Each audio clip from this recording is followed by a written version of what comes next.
Hello friends, hi, welcome to my YouTube channel. ఈరోజు మనం చేయబోయే రెసిపీ రాగి జావా. నేను ఎలా చేస్తానో బయట దొరికే సూప్ లాగా ఉంటుంది ఇది రాగి జావా కూడా. ఒకసారి మీరు కూడా ట్రై చేయండి. దానికి కావాల్సిన పదార్థాలు 4 టేబుల్ స్పూన్ల రాగి పిండి, 4-5 వెల్లుల్లి రెబ్బలు, ఒక చిన్న అల్లం ముక్క, ఒక క్యాప్సికమ్, కొంచెం కార్న్స్, మనకు టేస్ట్ తగ్గట్టు కార్న్స్, ఒక క్యారెట్, చిన్న పచ్చిమిర్చి ముక్క, 2 స్పూన్ల బటర్, టేస్ట్ తగ్గట్టు సాల్ట్. ఇప్పుడు క్యారెట్ని బాగా పీల్ చేసుకొని దాన్ని ఒకసారి శుభ్రంగా కడుక్కోవాలి. కొనలు తీసేసి దీన్ని బాగా గ్రైండ్ చేసుకోవాలి.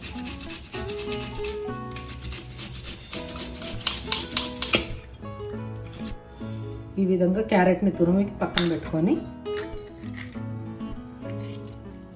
సీడ్స్ వేసుకోవాలండి, కొంచెం స్పైసీనెస్ వస్తుంది కాబట్టి. సన్నగా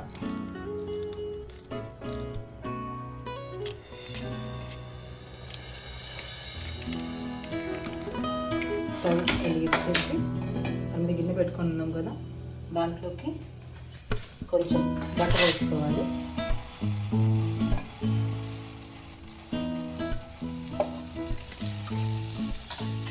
ఒక స్పూన్ 2 స్పూన్లు వేసుకోవట్లేదు, 1 స్పూన్ కాదు, 2 స్పూన్లు వేసుకొని బటర్.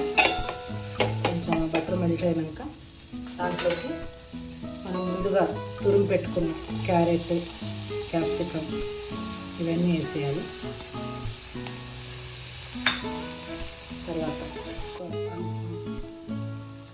వెల్లుల్లి, అల్లం 2 స్పూన్, కార్న్స్ ఒక 3 టేబుల్ స్పూన్లు, దాంట్లోకి టేస్ట్కి తగ్గట్టు సాల్ట్ వేసేసుకొని బాగా టాస్ చేసుకోండి. కొంచెం ఒక 2-3 నిమిషాలు ఫ్రై కావాలండి దీంట్లో, పచ్చివాసన పోయేదాకా.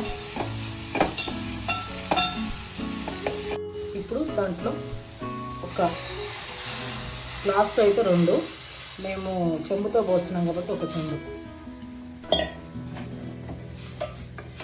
ముందుగా దీంట్లో రాగి పిండి వేసేసుకొని కొంచెం నీళ్లు పోసుకొని కొంచెం పలుచగా కలుపుకోవాలి.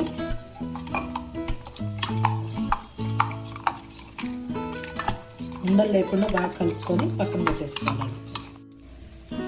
అది బాగా మరుగుతుంటే దాంట్లో ఆల్రెడీ ఉడికిపోయింటాయండి 70%.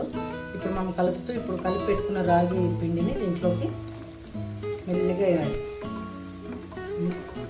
ఒక 10 నిమిషాలు బాగా ఉడకనివ్వాలండి. ఇది ఒక 10 నిమిషాలు దాకా ఉడికినాక స్టవ్ ఆఫ్ చేసుకొని దీన్ని ఒక గ్లాస్లో పోసుకొని చల్లార్చుకొని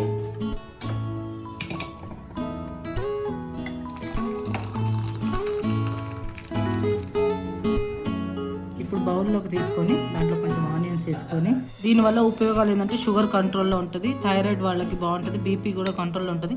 వారంలో 4-5 సార్లు తీసుకుంటే డైట్ కూడా బాగుంటుందండి.